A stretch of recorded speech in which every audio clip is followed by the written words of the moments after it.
everybody. Welcome back to another edition of Small Business Spotlight. And I'm here today with my good friend, Amy Norton, who she and I have done a lot of work together in the past. And Amy actually has two businesses in the neighborhood. One is called The Creative Angle, and that is her marketing and communications for small businesses. And her other business is an e-commerce business called Better Wall. That is a super cool concept, and I'm really excited to have her tell you about it. So Amy's here with us today. She and I both have our coffee mugs because, you know, it's like day 5,390 of quarantine.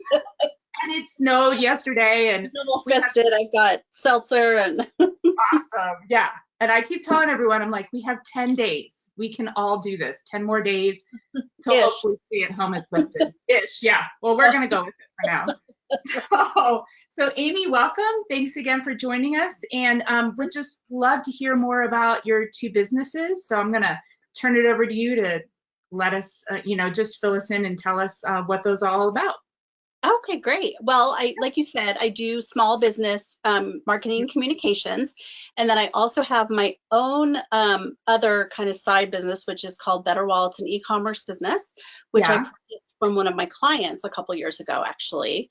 While I was building my marketing business, I was working for this company fulfilling orders, and then they were looking to sell it. They got involved in some other projects, and so I purchased that business. So Better Wall, we repurpose the museum banners that you see hanging on street poles that they promote museum exhibits. We work with museums throughout the country, some top art museums. So we've basically got these large scale pieces of art that you can hang in your home, in your garden, because they are waterproof, because they've been— I didn't think about that. Yeah. So, it's a lot of fun. So the good news is having an e-commerce business, and it's sort of it is a solo operation. I haven't really had to shut that down at all. Really, the reality is I haven't had to shut either one of my businesses down because I work from home for myself. I have small business clients. And that's been a real blessing right now. Yeah. Big time. Yeah, absolutely. So from the so we'll take the creative angle for a moment. Yeah.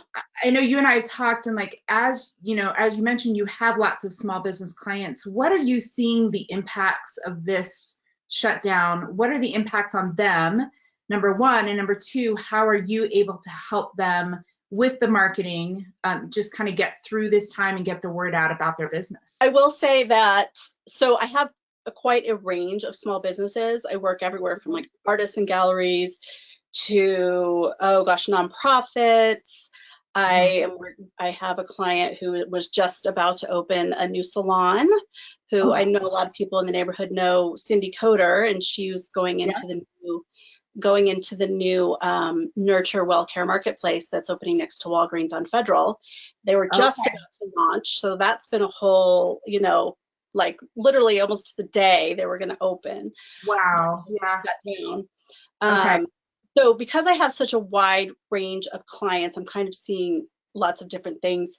Like we were just talking about, one of the things is with events, when you're really planning towards a date, the galleries and artists have these exhibits up, they have their year of exhibits planned.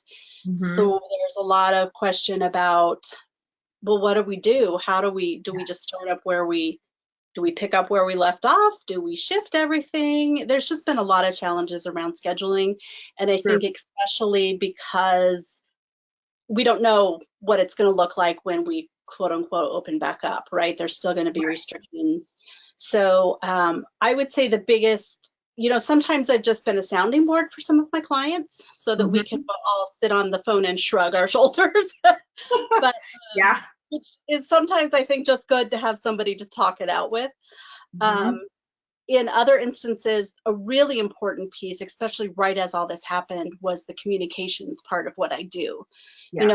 Sending emails out, letting people know that, things have been canceled or pushed or rescheduled. I know a lot of people were getting emails from these big corporations and getting maybe a little bit sick of it. But I think it's another thing to hear from your local small business about, this is how it's affecting us. these are the ways we can still help you. For instance, I know Cindy and some other hairdressers are being able to mix up color in their home, and people can drive by and pick up some color so that they can touch up their hair. Yeah, I would say the communications piece has been really important for me right now. There's also a lot of my clients are having time to, what do you say, like working on your business rather than in your business. Yes. So if they're not working in their business right now, they're able to pause and say, okay, I've been meaning to redo my website or get this email marketing up and going. Now is the time.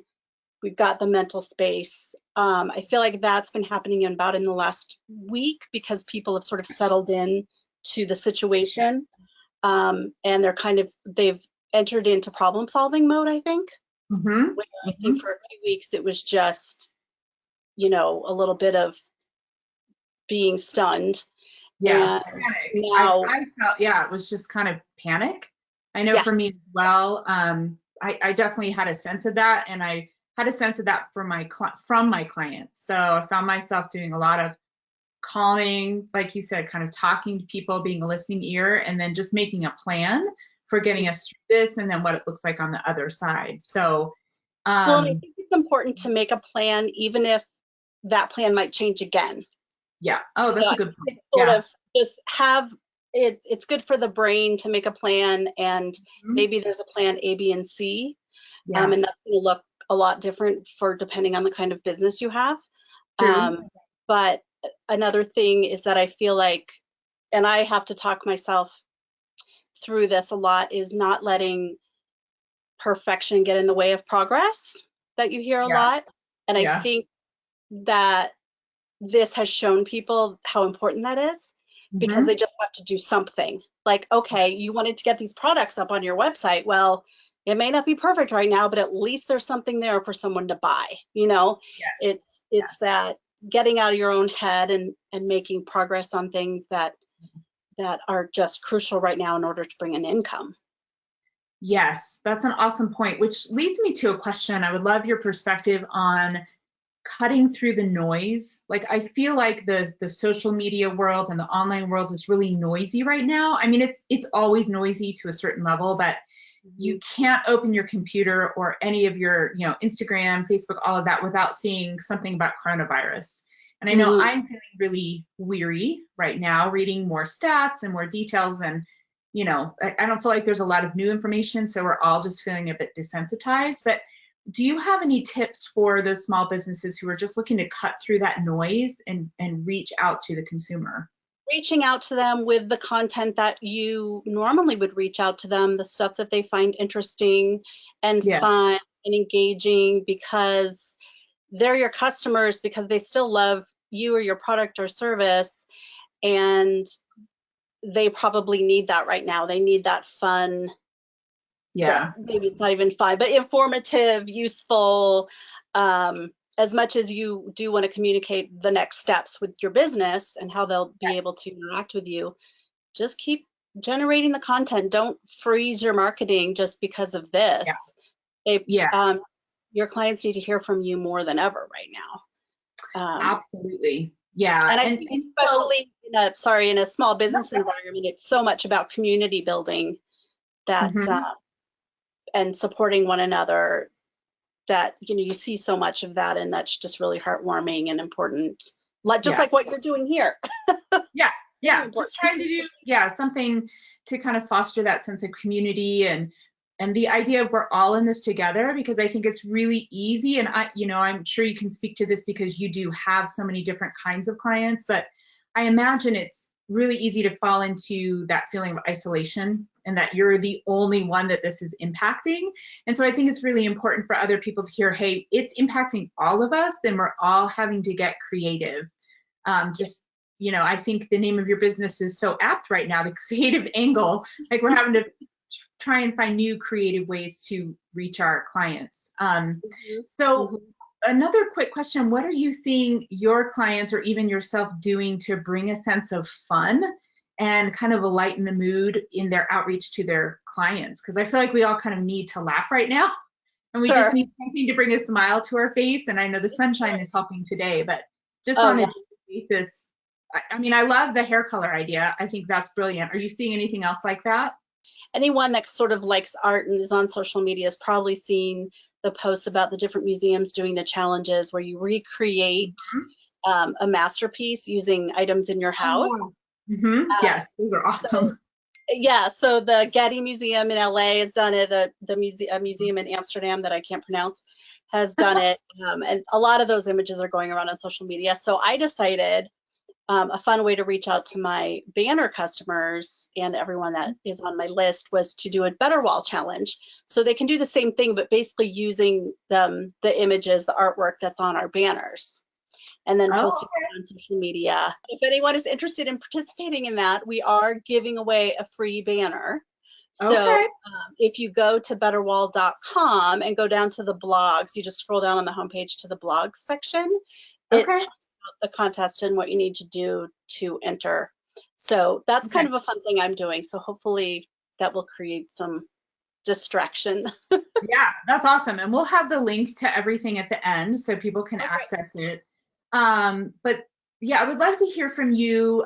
You kind of sparked my interest when you talked about the banner being used outside or Yeah. in your garden, because I followed your business for a while and I love your banners, but they're big. And so unless you have a lot of wall space, it can be, a little intimidating to think about where am I going to put that. I Right. never even thought about it being in the garden. And On the what I patio, yeah.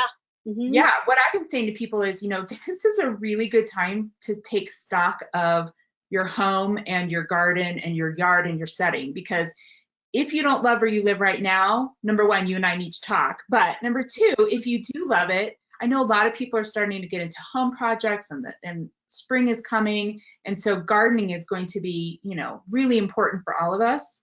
So talk to me a little bit about creative ways to use those banners in a garden. Each city sort of has their own like size, right? Because they live on the same poles. So I Right. think like the Denver Art Museum ones, I think are 89 inches long, something like that. So maybe like hanging on a fence. I know like my dad and stepmom have one hanging next to their garage as you come in their house. You can see it from the street. It just kind of brightens everything up. They come with a full install system, and if a customer says specifically, oh, I'm going to hang on this on brick, I can send them some different hardware. Okay. But in terms of like in your house, if you have a stairwell, those are great areas. Yeah. But if you have even like, you know, some will fit on an 8-foot ceiling, but if you have them a little higher, Mm-hmm. you'd be surprised they work in small rooms. Okay. They would Okay. because they're a large piece. And Yeah. then there's also creative ways to fold them under, kind of certain ones you can fold under and shorten them up. Maybe if you Okay. the information on the bottom. So there's a lot of Yeah. creative things you can do with them. Okay. So any kind of last words, anything that you want to say, just words of encouragement to clients, community, folks who might be struggling a little bit in their business right now? Just kind of any last thoughts for them? Take this time to work on your business if you have that luxury. And I know budgets are tight, but there's a lot of quote unquote easy tools out there. Mm-hmm. But be careful, because unless you're good at design or good at, feel like you're comfortable with writing or whatever, the easy tools in the wrong hands are not great. So I just kind of came up with this earlier, like just because I can use scissors, you don't want me cutting your hair.